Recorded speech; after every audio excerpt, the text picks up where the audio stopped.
سألت القوم عني من أنا مؤمن سأعيش دوما مؤمنا. أنا إن سألت القوم عني من أنا مؤمن سأعيش دوما مؤمنا. فلتعلمي يا أمتي أني هنا، فلتعلمي يا أمتي أني هنا. لن أنحني لن أنثني لن أركنا، لن أنحني لن أنثني لن أركنا. إني رأيت الله في أكوانه. السلام عليكم ورحمة الله وبركاته. الحمد لله رب العالمين والصلاة والسلام على سيد المرسلين وخاتم النبيين نبينا محمد وعلى آله وأصحابه أجمعين. Bienvenue chers frères, bienvenue chères sœurs, bienvenue chers amis chrétiens pour la deuxième partie de la vidéo sur la divinité de Jésus. Dans cette vidéo, je vais répondre sur tous les versets que les chrétiens utilisent pour vouloir prouver la divinité de Jésus. Je répondrai en utilisant bien sûr la Bible elle-même. Il faut savoir que Jésus n'a jamais dit « je suis Dieu », n'a jamais demandé l'adoration, mais au contraire, il a appelé à adorer un seul et unique Dieu, qui est le Père, comme je l'ai expliqué dans la première vidéo. Les chrétiens sont tellement désespérés pour prouver la divinité de Jésus qu'ils utilisent n'importe quoi pour le faire, même si ce n'est pas Jésus qui l'a dit, même si ça ne veut rien dire. Et vous allez comprendre pourquoi je dis ça dans cette vidéo, Inch'Allah. On va, Inch'Allah, commencer avec le premier verset. Avant de mettre le premier verset, il faut savoir que presque la totalité des versets que les chrétiens utilisent pour vouloir prouver la divinité de Jésus est tirée de l'évangile de Jean. Parce qu'il est unique en son genre, cet évangile. Rien à voir avec les trois autres. L'évangile selon Jean est concentré sur la divinité de Jésus et sur la Trinité. On va maintenant, Inch'Allah, passer au verset. On va ouvrir la Bible sur Jean 10, 30. Il dit « Moi et le Père, nous sommes un ». Et incroyable ici, les chrétiens nous disent, regardez, Jésus est Dieu. Ils utilisent l'accusation des Juifs à l'encontre de Jésus. On va continuer à lire. 31, il dit, alors les Juifs prirent de nouveau des pierres pour le lapider. Dans 32, Jésus leur dit, je vous ai fait voir plusieurs bonnes œuvres venant de mon Père. Pour laquelle me lapidez-vous? La suite, il dit, les Juifs lui répondirent, ce n'est point pour une bonne œuvre que nous te lapidons, mais pour un blasphème, et parce que toi, qui es un homme, tu t'es fait Dieu. Et là, le chrétien, il s'arrête. Il ne continue pas à lire. Il nous dit, regardez, Jésus est Dieu. Et les Juifs ont voulu le lapider parce qu'il est Dieu, parce qu'il a dit qu'il est Dieu. Mais il suffit juste de continuer la lecture. Jésus répond à leurs accusations. Mais avant de continuer la lecture, on va voir pourquoi les Juifs l'ont accusé. Les Juifs ont accusé Jésus juste pour le tuer, comme ils ont l'habitude de faire avec les autres prophètes. Et justement, Jésus les a dénoncés. On va ouvrir la Bible dans Luc 13, 34. Jésus leur dit, Jérusalem, Jérusalem, qui tue les prophètes et qui lapide ceux qui te sont envoyés. Combien de fois ai-je voulu rassembler tes enfants, comme une poule rassemble sa couvée sous ses ailes, et vous ne l'avez pas voulu. Voilà. Et même ici, dans le Coran, ça dit la même chose. On va ouvrir dans Surah la Vache, Surah 2, verset 87 et le verset 91. On lit dans le verset 87, il dit, certes, nous avons donné le livre à Moïse. Nous avons envoyé après lui des prophètes successifs. Et nous avons donné des preuves à Jésus, fils de Marie. Et nous l'avons renforcé du Saint-Esprit. Est-ce qu'à chaque fois qu'un messager vous apportait des vérités contraires à vos souhaits, vous enfliez d'orgueil, vous traitiez les uns d'imposteurs et vous tuez les autres. 91, il dit, et quand on leur dit, croyez à ce que Allah a fait descendre, ils disent, nous croyons à ce qu'on a fait descendre à nous. Ils rejettent le reste. Alors qu'il est la vérité confirmant ce qu'il y avait déjà avant eux. Dit, pourquoi donc avez-vous tué auparavant les prophètes d'Allah si vous étiez croyants? Voilà. Ici, on comprend pourquoi ils avaient une telle haine contre Jésus. On va poursuivre maintenant l'accusation des Juifs à l'encontre de Jésus. On va relire dans Jean 10, 32. Jésus leur dit, je vous ai fait voir plusieurs bonnes œuvres venant de mon Père, pour laquelle me lapidez-vous? Les Juifs répondirent, ce n'est point pour une bonne œuvre que nous te lapidons, mais pour un blasphème, et parce que toi, qui es un homme, tu t'es fait Dieu. Comme j'ai dit, le chrétien il s'arrête là, en disant voilà Jésus s'est fait Dieu. Subhanallah, ils prennent une accusation pour prouver la divinité de Jésus. Mais Jésus a répondu à ça, on va lire la suite, dans Jean 10, 34, il dit, Jésus leur répondit, n'est-il pas écrit dans votre loi, j'ai dit vous êtes des dieux? Là on va s'arrêter sur ce verset-là. Pourquoi? On va vérifier les dires de Jésus. Est-ce que c'est écrit dans leur loi ou non? On va ouvrir dans Psaume 82,6, il dit, regardez, j'avais dit, vous êtes des dieux, vous êtes tous des fils du Très-Haut. Avant de continuer, dans la Bible, quand vous voyez le mot Dieu avec un D minuscule, ça ne parle pas de l'Éternel, ça ne parle pas du Père, ça parle des gens. Comme on dit en arabe, Rabbul Bayt, le Seigneur de la maison, le maître de la maison. Et c'est expliqué dans la Bible. On va ouvrir dans Jean 1, 38, il dit, Jésus se retourna et voyant qu'ils le suivaient, il leur dit, que cherchez-vous? Ils lui répondirent, Rabbi, ce qui signifie maître ou demeures-tu?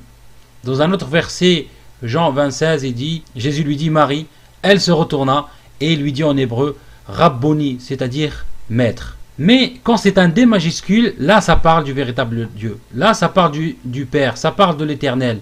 Vous remarquerez dans le verset précédent que Jean a dit, les Juifs lui répondirent, ce n'est point pour une bonne œuvre contre lapidant, mais pour un blasphème, parce que toi qui es un homme, regardez bien, tu t'es fait Dieu.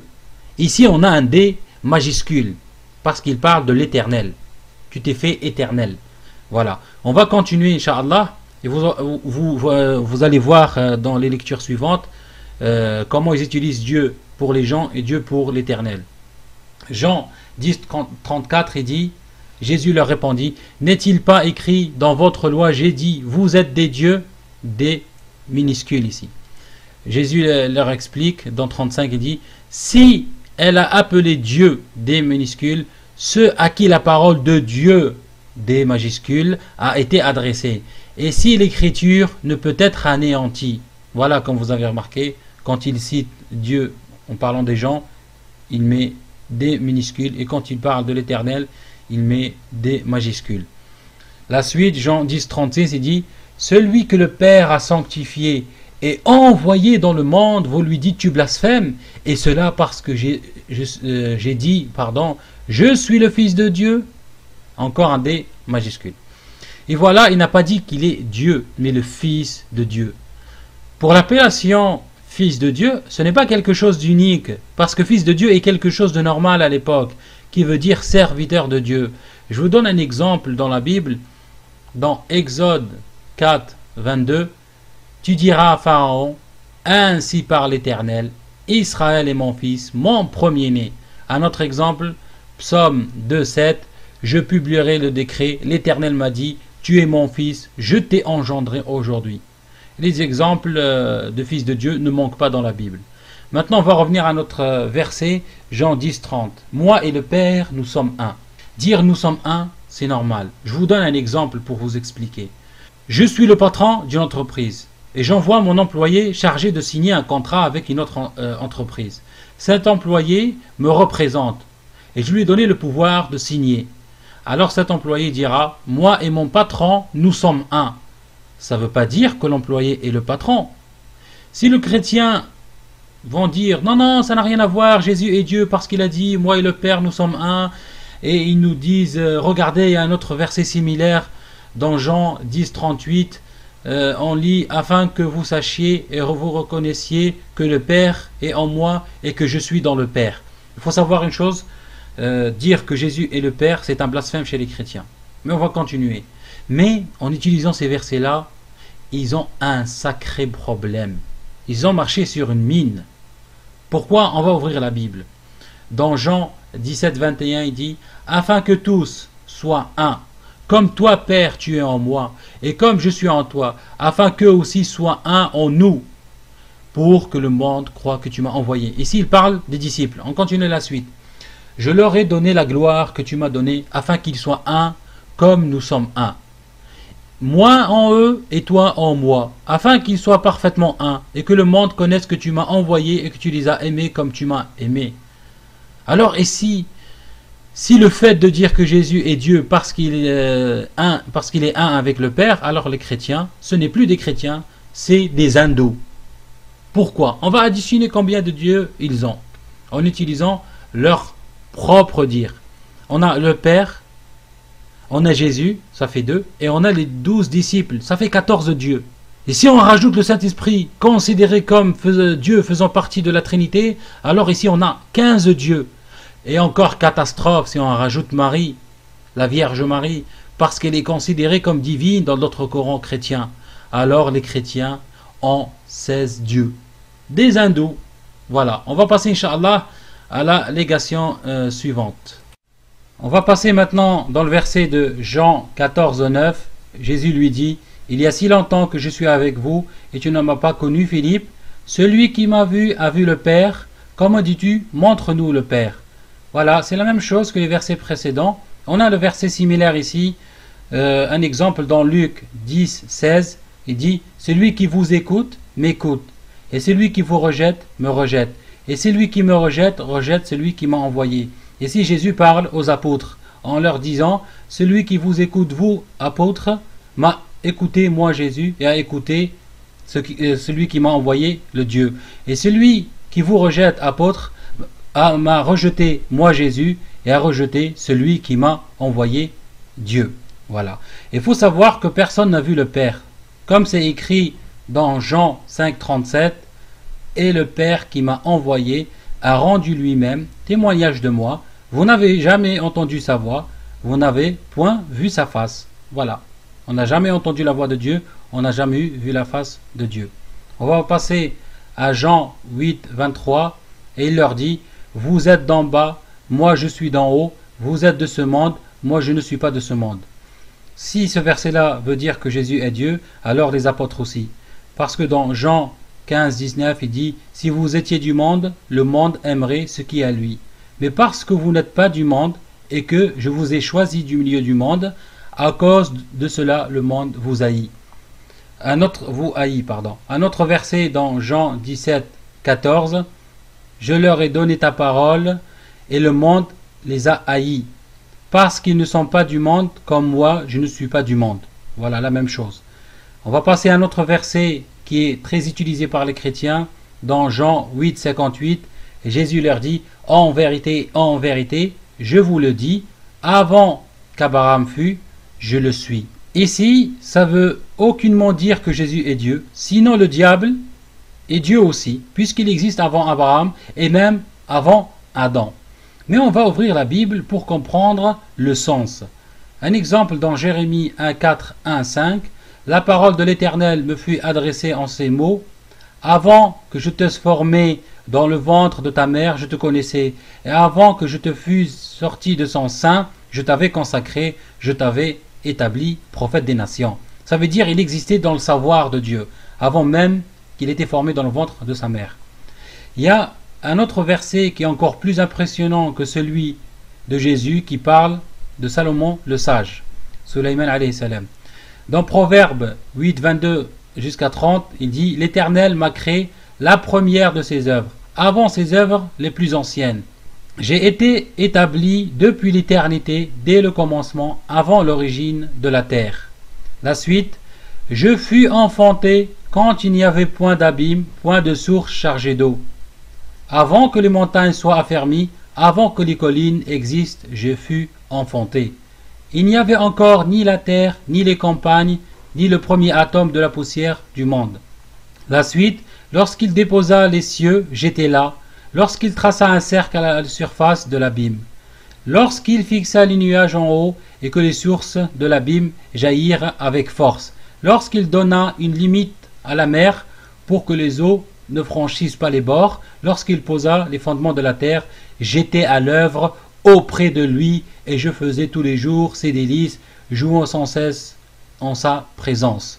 Et si les chrétiens nous disent que Jésus est Dieu parce qu'il est né sans père, alors Adam est plus digne d'être Dieu parce qu'il n'a ni père ni mère. Ou Melchisadec, il est plus encore Dieu que Adam et Jésus. On va ouvrir dans Hébreux 7.3, qui est sans père, sans mère, sans généalogie, qui n'a ni commencement de jour, ni fin de vie, mais qui est rendu semblable au Fils de Dieu, ce Melchisédek, demeure sacrificateur à perpétuité. Voilà en résumé ce que les chrétiens nous donnent comme verset pour vouloir dire que Jésus est Dieu. Bien sûr, il y a d'autres versets, comme je suis l'alpha et l'oméga, etc. Mais ici, j'ai parlé des versets où il y a la parole supposée de Jésus. Voilà. Merci pour votre écoute. والحمد لله الذي بنعمته تتم الصالحات وآخر دعوانا أن الحمد لله رب العالمين والصلاة والسلام على سيد المرسلين وخاتم النبيين نبينا محمد وعلى آله وأصحابه أجمعين واطلب من الله أن يجعل هذا العمل خالصا لوجهه اللهم آمين. السلام عليكم ورحمة الله وبركاته. أنا مسلم وأقولها ملء الفؤاد وفي حنايا الأضلع. أنا مسلم بيني وبين الله صدق محبة وتضرع. أنا مسلم ولغير ربي خالقي لم أركع. أنا مسلم وبقولها ما ذل قومي بأصقعي. أنا مسلم وسماؤنا والأرض تذكر أحمدا والشافعي. أنا مسلم وكتابه وهدى رسوله مرجعي. أمتي هيا انهضي نطف الطغاة بقدسنا فلتردعي.